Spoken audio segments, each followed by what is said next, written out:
Ya, shalom sahabat yang terkasih dalam nama Tuhan Yesus. Puji Tuhan, kita bertemu kembali dalam kasih-Nya. Video yang akan kita tonton adalah video yang sebenarnya terjadi sekitar 2 bulan yang lalu. Dari beberapa media saya membaca sahabat kejadian tersebut di Samarinda ya.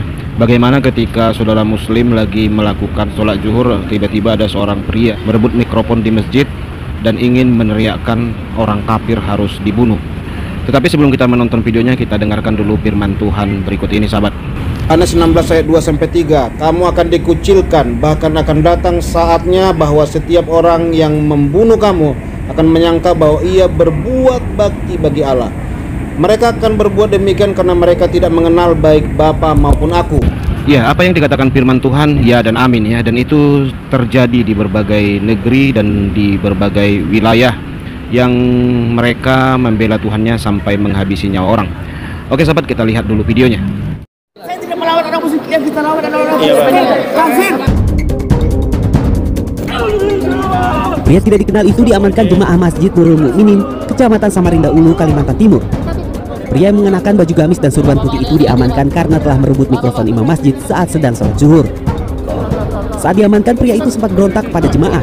Ia bahkan melontarkan kata-kata ingin memerangi orang-orang kafir. Pihak masjid dan jemaah mengaku tidak mengenal pria tersebut. Saat itu ia datang hanya seorang diri ke masjid dengan membawa tasbih. Kita sama-sama sholat kan, terus belum habis berdoa, dia tiba-tiba datang. Datang sambil langsung nyaut mic-nya imam. Diambilnya langsung dia berteriak, kita dari orang Islam, kita mau melawan orang kafir, bilangnya. Saat dikonfirmasi pada Rabu, Kapolsek Samarinda Ulu Kompol Kustiana membenarkan peristiwa itu. Saat ini pelaku berinisial FN telah diamankan dan menjalani pemeriksaan di Polsek Samarinda Ulu. Polisi hingga kini masih mendalami motif FN. Tim Liputan CNN Indonesia. Kafir. Takbir, takbir. Siap bela Allah, siap bela Allah, siap bela Nabi, siap bela Nabi, siap bela ulama, siap bela Al-Quran. Takbir. Ya, puji Tuhan sahabat. Kita mendengar tadi videonya bahwa bapak ini akhirnya ditahan oleh pihak kepolisian. Tetapi saran saya jangan sampai diselesaikan dengan cara tabayun ya. Harus diselidiki nih sahabat, karena sudah ada niat untuk melakukan pembunuhan. Jumlah non muslim di negeri ini cukup banyak sahabat. Nah, kalau ada niat-niat begitu akan berisiko buat kedaulatan bangsa dan buat NKRI. Dan nggak tahu apa motivasi bapak ini untuk melakukan hal tersebut dan apa tujuannya. Apakah tujuannya pahala, kita nggak tahu sahabat. Tetapi kalau hal seperti ini, kalau dia imani sahabat, ini adalah sebuah kemunafikan ya. Dan saya percaya dan sangat yakin bapak ini kemana-mana tidak lepas dari buatan-buatan orang kafir. Apa yang dia gunakan, apa yang dia pakai. Apakah bapak ini tidak menggunakan komunikasi seperti alat telepon dan yang lain-lainnya? Apakah bapak ini tidak pernah membuka internet? Apakah bapak ini tidak pernah membuka YouTube? Dan kendaraan yang dia pakai dan bahan-bahan bangunan dan yang lain-lain itu semua hasil ide-ide dan penemuan orang-orang kafir yang dia katakan orang kafir sahabat. Jadi untuk apa dia bunuh begitu loh? Kan orang kafir sudah sangat berjasa memberikan dia hidup, memberikan dia ketenangan, memberikan dia fasilitas dengan temuan dan pemikiran orang kafir. Walaupun orang-orang kafir itu sering diolok-olok, orang bodoh katanya, orang tidak cerdas kata mereka. Tetapi itu adalah perkataan munafik ya. Bodoh kok temuannya dipakai, katanya nggak cerdas, tetapi semua yang dia gunakan dari ujung kepala sampai ke ujung kaki adalah buatan-buatan orang kafir. Jadi ini adalah orang yang tidak tahu berterima kasih sebenarnya.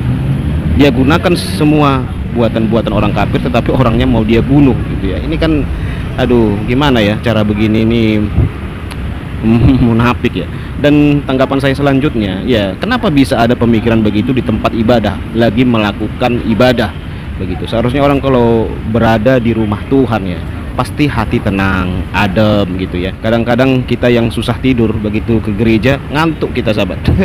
Banyak orang yang bisa seperti itu ya, ngantuk karena hati tenang, damai. Di rumah nggak bisa tidur, di hotel pun nggak bisa tidur, tetapi begitu di gereja mau tidur aja bawaannya sahabat, karena rasanya adem, damai begitu ya.